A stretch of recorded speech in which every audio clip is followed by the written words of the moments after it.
আসসালামু আলাইকুম দর্শকবৃন্দ, আজকে আমরা চলে আসলাম বগুড়াতে। বগুড়া মোটামুটি সবাই পরিচিত এই জায়গার সাথে, নাচ গার্ডেন।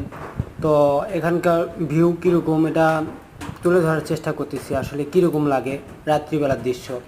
তো দেখেন এখানে গাছ এবং মনোরঞ্জন পরিবেশ, ফ্যামিলি সহ যে কোনো সময় আসতে পারেন, সমস্যা নাই। রাত্রিবেলা আসলে একটু ভালো লাগে বেশি, বিশেষ করে লুক ভালো আসে, যে গাছ আছে, পরিবেশ প্রাকৃতির সাথে মিলেমিশে থাকতে মন চাবে আর কি, এরকম আর কি দৃশ্য। আসলে দেখলে না দেখলে বুঝতে পারবেন না, আসলে দেখেন ভালোভাবে যে আসলে পরিবেশটা কীরকম ছিল, মনোরঞ্জন পরিবেশ।